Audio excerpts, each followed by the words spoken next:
Fantastic. Well, I'll call the meeting back to order. So this next item on our agenda is the adoption of the annual report for the year ending 30 June 2022. And we now have Leon online, but I'll pass it over to Ken to introduce this item. Okay, thank you, Your Worship. So look, annual report has actually been quite a journey this year. We usually have this signed off, adopted by the end of September. So that's where we normally are. There's been quite significant resourcing constraints on the Audit New Zealand side of the fence. A lot of that related to COVID, I believe, which actually led to a change in the legislation to push the statutory deadline for local government audits out from the 31st of October to the 31st of December. So we just get in time, obviously, a couple of weeks ahead of that statutory deadline. But I actually understand there are a number of councils who, again, due to the to audits resourcing constraints, actually can't even quite make the December deadline. So a large number of, or at least a reasonable number of local government audits in the country are going to be after Christmas. So it's good to be in this place. Just at a very high level before I hand over to Leon and the team. So just in regard to the processes around the finalisation of the annual report. So so the Audit and Risk Committee met last Monday, the 5th, and went through the report in a fairly comprehensive manner, and basically has recommended through to council today that the report is appropriate for adoption. They also gave their blessing to the Mayor and the CEO to sign the representation letters that Audit New Zealand require. The Audit and Risk Committee have also seen the draft audit opinions that are on the agenda today. They are certainly comfortable with those opinions. The opinions are unmodified as the term, which means that they're a clear audit opinion. So look, we're in a good place there. Just a little bit around the process. So last Monday, when Audit and Risk Committee looked at the report, we didn't have a full clearance, a full audit clearance from audit.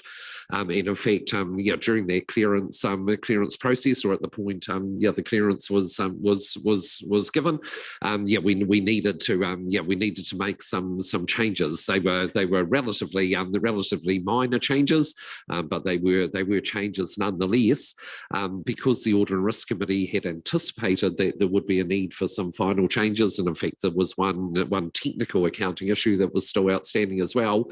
It gave authority to the chair of Audit and Risk Committee, Bruce Robertson, and to Councillor Gordon, who was the deputy chair of the Audit and Risk Committee. Gave authority for them to, I'm really sorry, turn that off. Gave authority to them to approve any changes that came out of the finalisation of the audit process. So we captured the bulk of those. Actually, weren't actually that many, but we captured the bulk of those, and they are incorporated in the agenda. So what you see in the agenda has been recommended by the Audit and Risk Committee, and with just a few additional changes given that were confirmed by those two people, and then I guess it takes us to today, where we've got an agenda copy on the agenda, an updated annual report, but then we will come to a table, and Yolanda and Nada will talk you through these changes.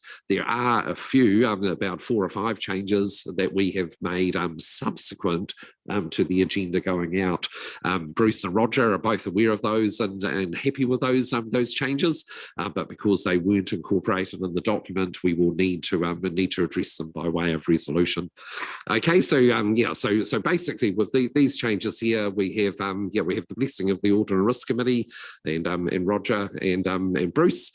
And we have the blessing of audit, as I understand, and then the only other provision that we have made in a revised resolution information today is authority for me to basically, and yeah, Joe will just scroll down the screen. There is ability for me to make any minor editorial amendments that are required before publication, because yeah, I know we have had Councillor St Pierre who's gone through the document and picked up a few typos. Thank you for that. Yeah, we will incorporate those as we just before we publish, but they are of a very minor nature. Okay, so that's that's very much at the high level, the introduction. Your Worship, I wonder if we just hear from Leon first, and then the team can certainly talk through the resolution and answer any questions. Good morning, Leon. Good morning, Your Worship, and councillors. First of all, may I congratulate you on the election results. Different council last time you adopted an annual report. Ken referred to a journey of the annual report. I can assure you the audit process was definitely also a journey. We do have staff shortages, which has been well publicized, and I've spoken about it a lot, and Ken's spoken about it. But I also had a brand new team and a new audit manager, Kay, as well as Nalini as my assistant manager. So that was quite fun. Luckily, I had Renee, who's taking over from me. This is my last year on this audit. So Renee was second director this year to get to know you. So seamless transition to a new appointed auditor. I'm really proud of my team that we actually got here today. So yeah, that's basically what I wanted to say. Yeah, so we provided clearance. We're ready to.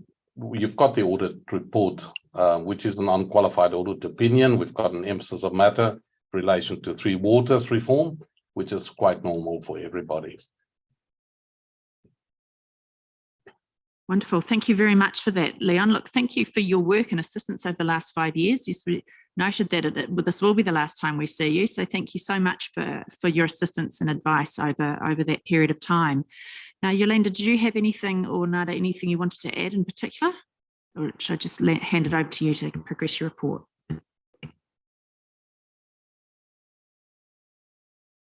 We'll just take the report as being read and take questions, but I'll just take you through the changes that have happened from the version that you've got.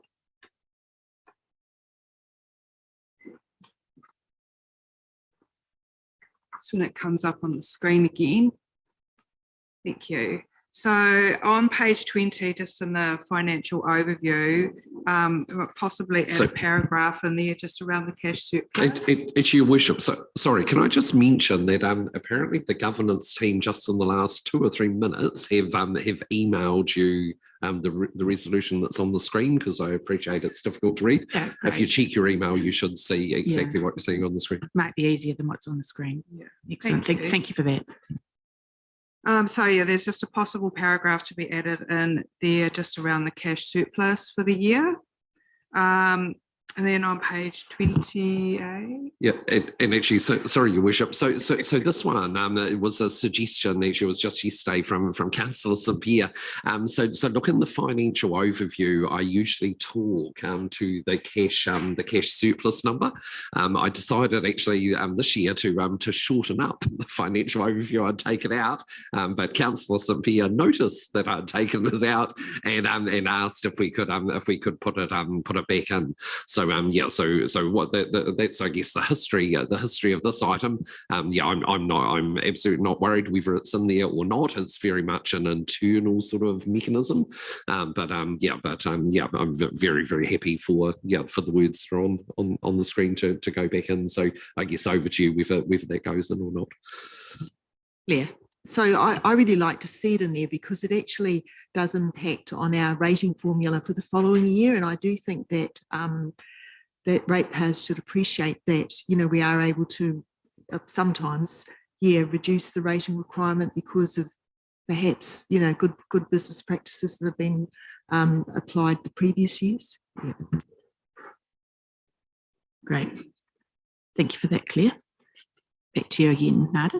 Thank you. And then on page 28 with the operations control benchmark graph, So after a recalculation, the 2022 measure has changed from 72% to 90%.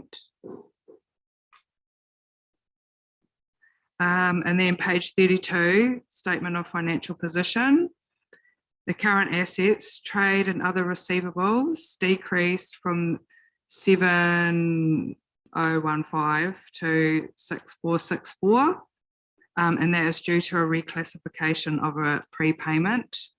And then again on the trade and other payables, a decrease there of from 15,605 to 15,054, and that was again due to the reclassification.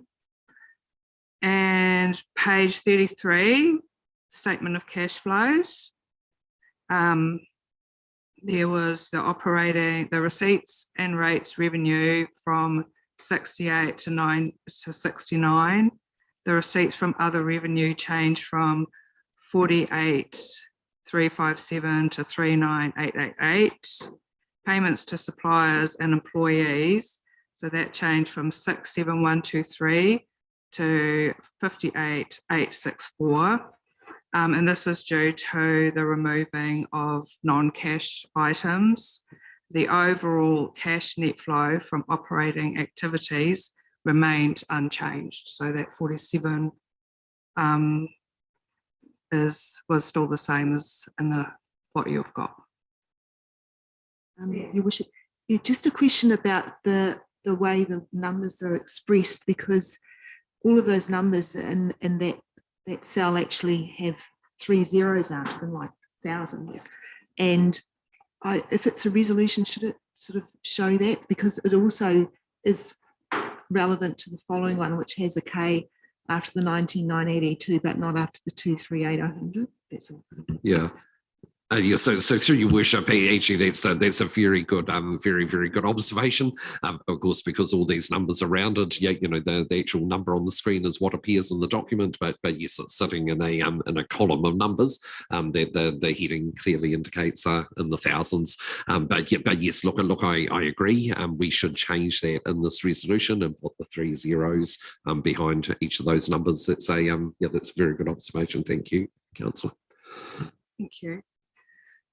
And just the final one, on page 118, on the community services and facilities, the capital expenditure. So the capital expenditure graph or table in there has just changed to reflect what was in the LTP. So it went from, I think your total was 19.9, and then the total was actually 23.8, and that's as per the LTP. And that's all.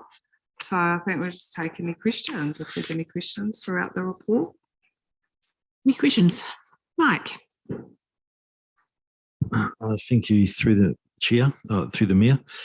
Is just on page, on the Orohi 3.1, our district, just the stats, I just would have thought the ethnicity, is it not just ethnicity 1 taken? There'll be a reason it doesn't add to 100. I just want to get my head around it. It's up to 110.6. But I thought ethnicity is normally just ethnicity 1 and you go from there. Oh, it's on page 226.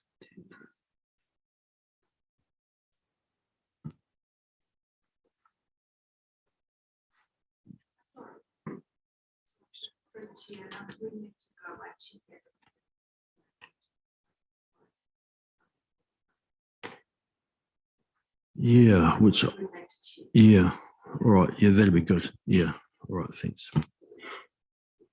Thanks, Mike. Any other questions in respect of this document? Takina. Thank you, Your Worship. Yeah, I came across the same thing around the ethnicity, but also I wonder if it's the age composition, 15 to 65. It's a really huge band or range. Is there a reason why 15 to 65?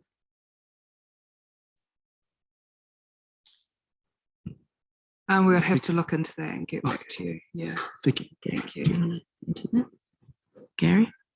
He would be the working age. Not Just historically, that's been working age, the working age of the population or income earning, people with income earning potential.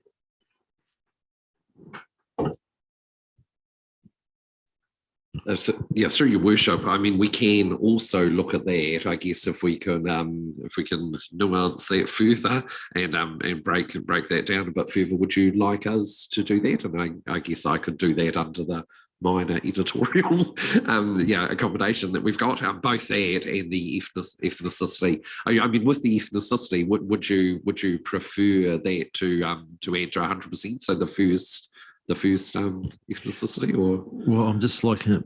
Yeah, I normally, I don't know, in other practices, when you do ethnicity, you just take ethnicity 1 because people can have 3 ethnicities quite easily, Yeah. Even more. So if it's more than 1, I'm surprised it's only 110. So yeah, just to get some, okay. 100 would be good, I would have thought. But, Yeah. So through your worship, we'll endeavour to do that if the information exists. If not, we will put a explanation of what the numbers are. I mean, the numbers obviously have been sourced from an appropriate source. So we will clearly explain the basis of the numbers. Thanks, Vicky. Yeah. Great. Marcus? I think, but the age composition, it would be good to have it broken down because we apparently have a ballooning older population, but by looking at that, it doesn't really show it. Like it shows, you can't really get any useful data out of that. It's noted. Cool. Great. Any other questions or comments? No? Right. So we have obviously this amended recommendation A, B, C, D, and E, all on your devices and on screen. Do I have somebody who's happy to move that for us? Marcus, you'll move it. Roger will second it. I'll put the motion. All those in favour say aye. Against? Carried. Fantastic. Hey, look, thanks so much. It's been a long journey, in inverted commas, challenge. And yes, you're right. I was talking to a couple of mayors the other day who were looking to February for their sign off. So we're pretty fortunate to be able to get ours done this side of Christmas. So thank you very much, team. And thank you, Leon, once again, and for all your hard work, Audit New Zealand. Thank you so much. Wonderful. Thank you, Bishop. Thank you, councillors. Have a great break. So we then move on to our next item, which is the Te Arawai Governance Committee item. Joe, agreed. I believe this is one of yours.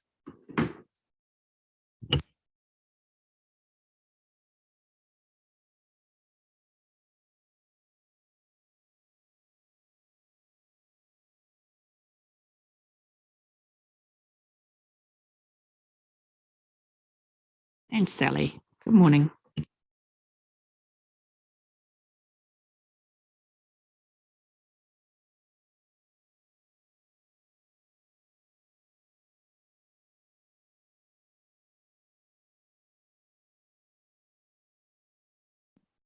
Good morning. So the report that you've got in front of you today, the purpose of it is to seek council to establish the Te Arawai Governance Committee. That was one that we did have last term. It only met once because of the delay in the Te Arawai project, but that's obviously work on that is now needing to commence. So we're here today to establish that committee. We do need nominations for councillors for members, and actually I will just share my screen because I do have a proposed change that we just do. Can you see that up there? Just proposing a change of approach that the committee actually elect their chair. So rather than you did have the appointment of the chair formed part of recommendation B, but it might probably, in terms of this committee, it would be good for the committee to actually get together and appoint the chair if that is something that you're agreeable to. So I have just tabled that amended recommendation for you to consider. So if I can, just through the mayor, in terms of forming the governance committee is to enable us to restart this project, and having the expertise, the external expertise on the project will help not only provide advice and guidance, but also help with that external fundraising that we also need to do and help us with that as well. So nothing further to add. Thanks, Sally. Now, Gary's eagle eye has noticed that there's an error in the amended recommendation there, Joe. It says the Te Ara governance would be Te Ara Y. Thank you. So there, let me have a look. Sorry, my computer's so slow. So we have, it's decided to go to sleep.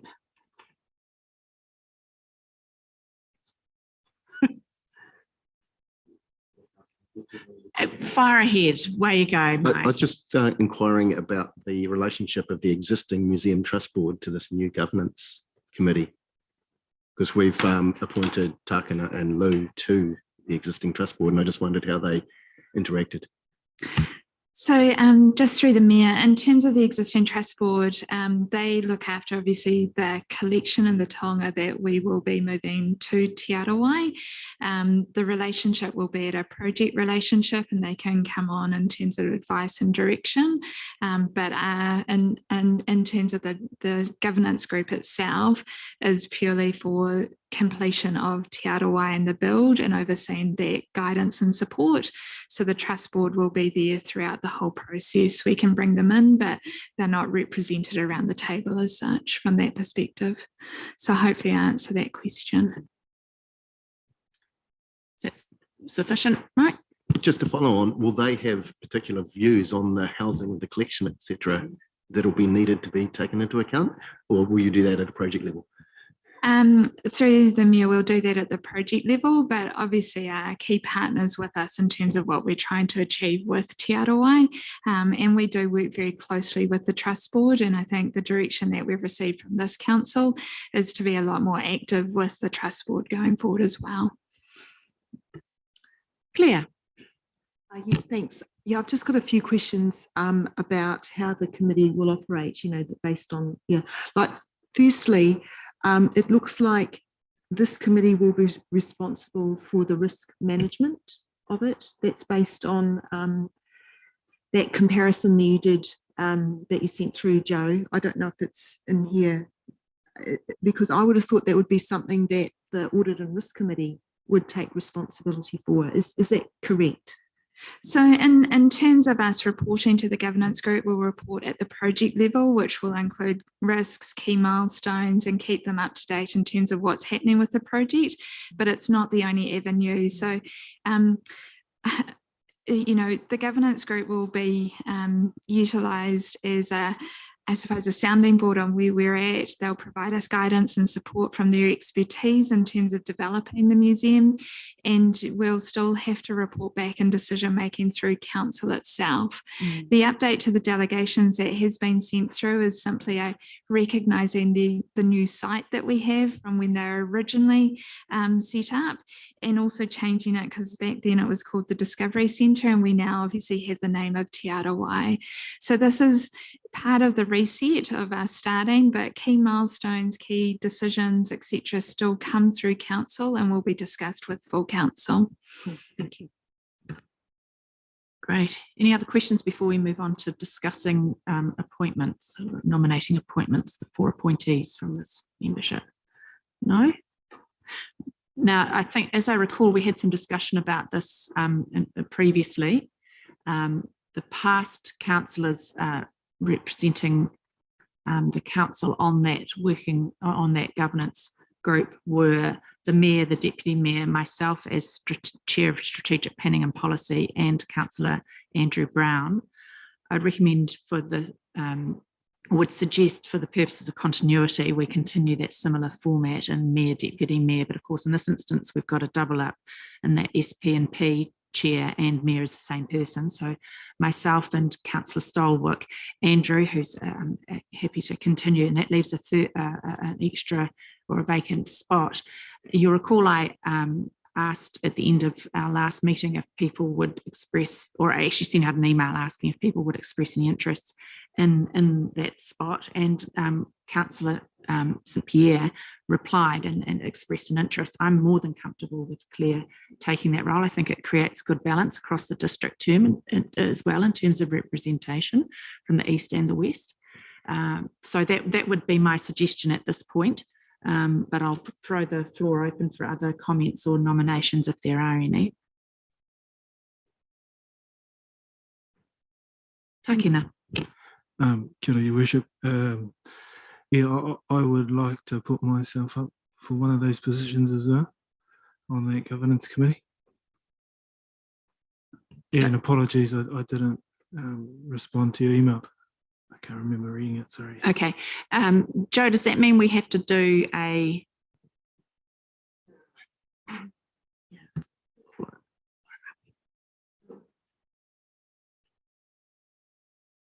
Claire?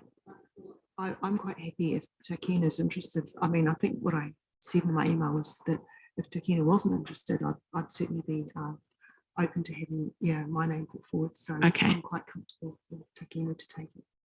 Okay. Lou. Thank you, through you, Madam Chair. Madam Mayor, I just wanted to make a point. I actually support very much Takina being on that committee, because I do feel that with it being on heritage and having relevance of all of the vital stuff that we store, and having a facility and the knowledge of the culture that we need to implement with this build and an overview of that, I think it's really important that we take him on and put him in that position. Okay. Any other comments or discussions? So Claire, do I take it you're happy to withdraw? Okay. Any further discussion on that point? And as noted by Joe, the chair will be appointed by the actual group itself when they first meet. So we're comfortable with that. Okay, so on that basis, those are the blanks are filled in there. Oh, look at that. The power of technology, it's right in front of us. And so we're receiving a report. Oh, my computer's gone again. Appointing the committee with the following membership, and then setting out the purpose and the delegations as below that. Oh yeah, here we go, we're back again. So do I have anybody who's happy to move those recommendations for me? Lou will move it. Marcus will second it. I'll put the motion. All those in favour say aye. Aye. Against? Carried. Thank you for that. And thank you, Claire. Thank you. Thank you, Takina. Welcome to the crew. Moving on then to our next item, which is on tab 13, proposed schedule of meetings.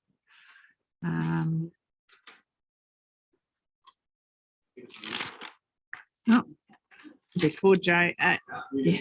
Okay, I just want to stress that schedule is there for you all to see, use and tattoo into your diaries.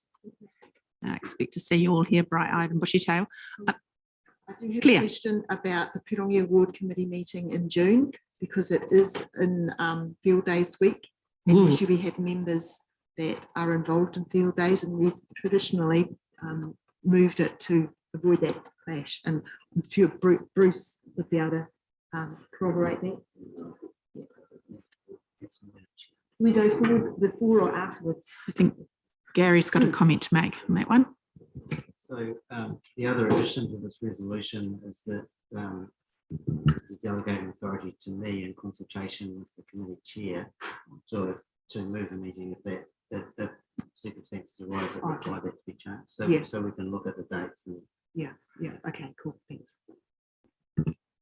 And additionally, to add to set a date for the Te Arawai Governance Committees, that additional bit on the end of that delegation.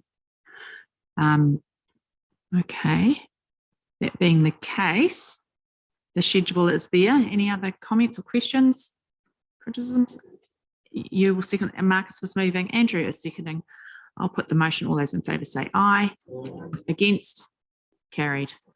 I'll be at a council meeting on my birthday. Look at that. Happy birthday to me.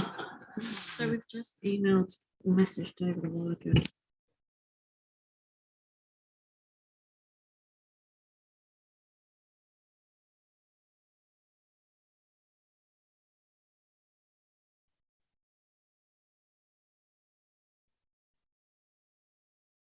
look, we're ripping through this so efficiently that we may end up having to take a break and come back at 10:20 as our presenters aren't here yet. So if we could just adjourn briefly till 10:20, that would be great.